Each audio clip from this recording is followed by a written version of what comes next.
అందరికీ నమస్కారం. నా పేరు బొబ్బేపల్లి సురేష్ నాయుడు, సర్వేపల్లి నియోజకవర్గ జనసేన పార్టీ. గత 3 రోజుల నుంచి సర్వేపల్లి నియోజకవర్గంలో కావచ్చు, ఈ జిల్లాలో కావచ్చు, ఒక పెద్ద డ్రామా ప్లే అవుతా ఉంది విడ్డూరంగా. ఏంటంటే ఏదైతే వైసీపీ జిల్లా ఉపాధ్యక్షుడు మందల వెంకటశేషయ్య, అంటే ఆయన గురించి మనం పెద్దగా ఏం చెప్పుకోబడలే. గత 5 ఏళ్ల ఆయన పాలనలో మంత్రికి చెంచాగా ఉండి, మంత్రికి బినామీగా ఉండి, ఈ వెంకటాచలం మండలంలో ఆయన చేసినటువంటి అవినీతి అక్రమాలకి అడ్డుకట్టలేనటువంటి విధంగా ఆయన యొక్క పరిపాలన, ఆయన యొక్క చేతివాటం కొనసాగింది అనడానికి ఎన్నో ఆనవాళ్ళు ఉన్నాయి. అవన్నీ కూడా వరుసగా ఒక్కొక్కటి చెప్తా వస్తాం. మొదట ఏదైతే ఇజ్రాయెల్ మంత్రి కోట్ల రూపాయల గ్రావెల్ దందా mafia don, mining mafia don Kakani Govardhan Reddy, మాజీ మంత్రి, మాజీ శాసనసభ్యులు, ఆయన మీడియా సమావేశాలు పెట్టి ఒక పోలీస్ అధికారి సిఐని కాకి బట్టలు ఓడదీస్తానని అన్నాడంటే మరి ఆయన ఏ ఉద్దేశంతో మాట్లాడుతున్నాడో మాకు అర్థం కావట్లా. ఒక సిఐని బట్టలు ఓడదీపిస్తావు నువ్వు, కాకి బట్టలు? నువ్వేనా ఒక ప్రజానాయకుడివి? నీలాంటి వ్యక్తినైనా సర్వేపల్లి నియోజకవర్గ ప్రజలు ఎన్నుకుంది 2 సార్లు.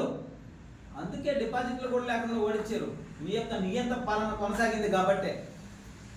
ఏమయ్యా గోవర్ధన్ రెడ్డి, ఈ మందల వెంకటశేషయ్య ఏమన్నా పేదలకేమన్నా వర్షాలు వరదలు వచ్చినప్పుడు ఏమన్నా కడుపు నిండా కూడు పెట్టాడు ఆయన ఆస్తులమ్మి?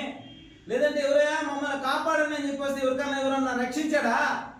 లేదంటే ఈ వెంకటాచలం మండలంలో ఒక 100 ఎకరాలు ఏమైనా ఆయన సొత్తు ఏమైనా తీసుకొచ్చి పంపిణీ చేశారు పేదలకి? ఏమి చేస్తే ఈరోజు ఆయన వెనకేసుకొని వచ్చి ఆయన కాపాడాలని చెప్పి 3 రోజుల నుంచి షోలు చేస్తున్నావు?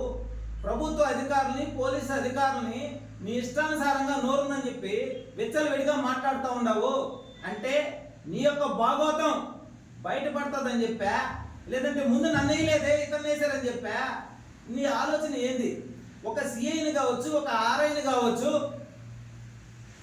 ఒక ఆర్డీఓని కావచ్చు, ఎవరినైనా సరే నీకు నీ నోరుంది కదా అని చెప్పి విచ్చలవిడిగా మాట్లాడే అర్హత లేదు. నేను ఒకటే కోరుతా ఉన్నా, ఎస్పీ గారిని కావచ్చు, జిల్లా కలెక్టర్ గారిని కావచ్చు, ఈ విధంగా దూషించిన వ్యక్తిపై వెంటనే చర్యలు తీసుకోవాలా? ఒక ఆడబిడ్డ అయ్యా నన్ను వేధిస్తున్నారు, నన్ను ఇష్టానుసారంగా వాడుకుంటున్నాడు, నన్ను హింసిస్తున్నాడు అని చెప్పి నేరుగా పోలీస్ స్టేషన్కి పోయి కేసు పెట్టింది. కూటమి ప్రభుత్వంలో కేసు పెట్టినప్పుడు ఆడబిడ్డలను రక్షించవలసినటువంటి బాధ్యత కూటమి ప్రభుత్వానికి ఉంది కాబట్టే పోలీస్ స్టేషన్లో సామాన్యులు పోయినా, గ్రామస్తులు పోయినా, ప్రజలు పోయినా, నాయకులు పోయినా ఆ కేసుని తీసుకొని పరిశీలించిన తర్వాతే చర్యలు తీసుకుంటున్నారు.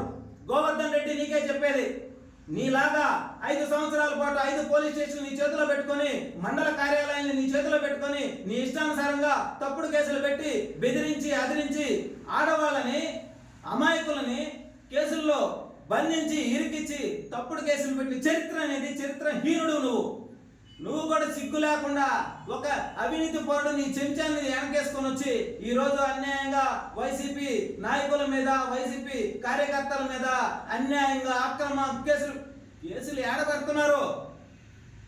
నీ ప్రభుత్వంలో, నీ వైసీపీ ప్రభుత్వంలో 5 సంవత్సరాల పాటు 5 మండలాల్లో ఎన్నెన్ని కేసులు ఉన్నాయో ఎత్తి ఎవరు కేసులు పెట్టాడు?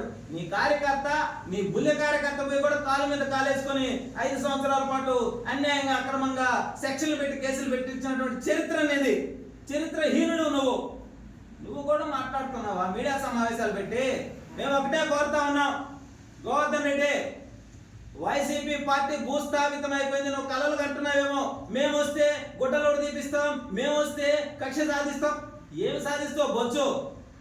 పొదలకూరు మండలంలో నువ్వు 2024 ఎన్నికలలో నీ ప్రచారంలో నువ్వు ప్రజలను బెదిరిస్తే పొదలకూరు మండలంలో కూటమి ప్రభుత్వానికి బలం పెరిగింది.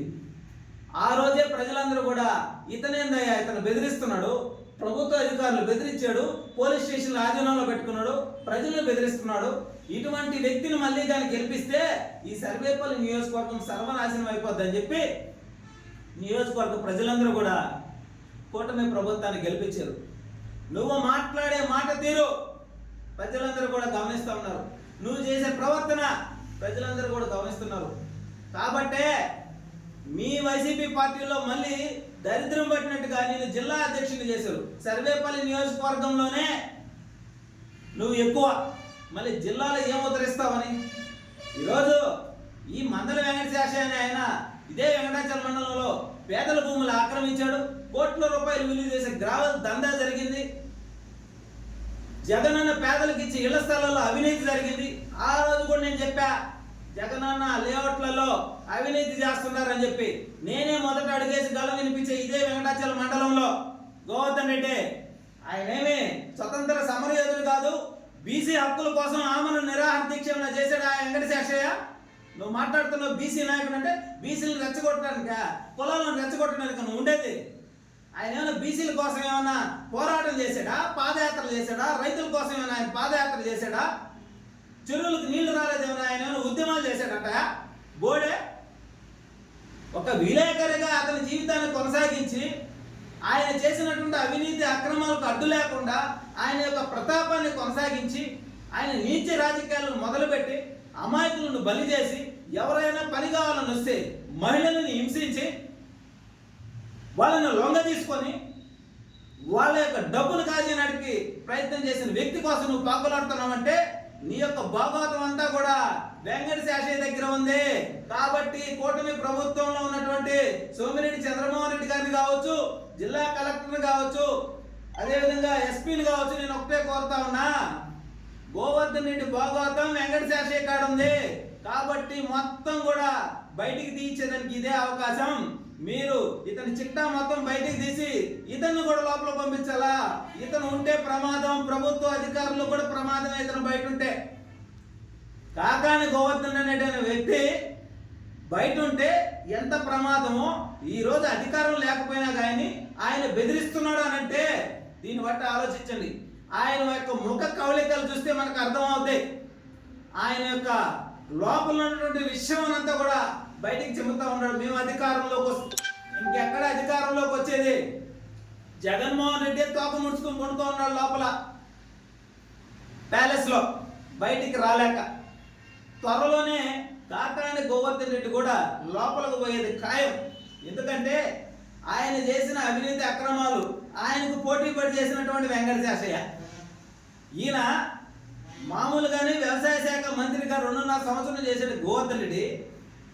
ఆయనకి మించి ఏం చేశాడు ఈడ ఇదే సర్వేపల్లి నియోజకవర్గంలో గోవర్ధన్ రెడ్డికి ఏం తగ్గలే వెంకటశేషయ్య.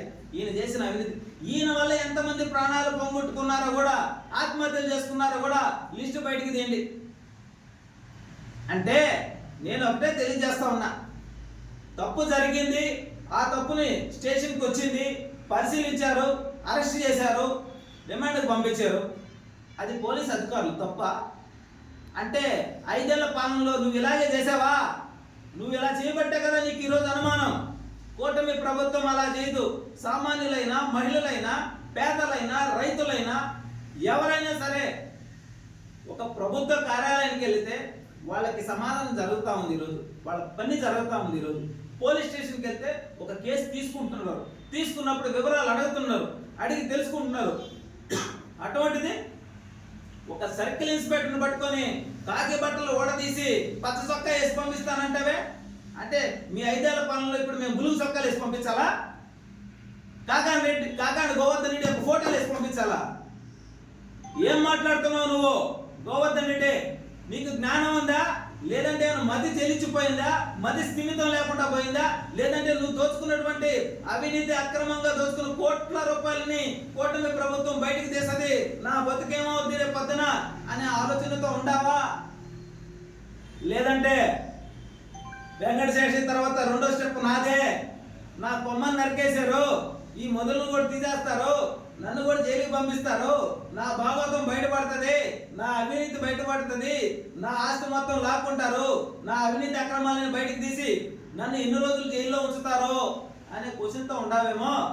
లేదంటే ఓడిపోయాం కదా, ఇంకా మళ్ళీ వీళ్ళు వదిలిపెట్టే ప్రసక్తి లేదు కాబట్టి కూటమి ప్రభుత్వం త్వరలోనే ఇంకేదైనా పార్టీలో చేరాలనేటువంటి ఆలోచనతో నీ ఆస్తిని నీ అవినీతి పరుల్ని, నీ చెంచాలను కాపాడుకోవాలన్న ఆలోచనతో ఉండావేమో. వాస్తవంగా నువ్వు చేసినటువంటి అవినీతి అక్రమాలని చూసిన తర్వాత ఏ పార్టీ కూడా నిన్ను ఆహ్వానించదు, గుర్తుపెట్టుకో. రెండో విషయానికి వస్తే, నువ్వు పేరు మార్చుకుంటావు. మార్చుకో, మేము వద్దనవా? ముద్రగడ్డ మార్చుకున్నాడు, ముద్రగడ్డ పద్మనాభం రెడ్డి లాగా నువ్వు కూడా మార్చుకో. ఇంకా వైసీపీ పార్టీ రాదు, ఇది రాసి పెట్టుకో గోవర్ధన్ రెడ్డి. నువ్వు కాదు, నేను కూడా మార్చుకుంటా పేరు.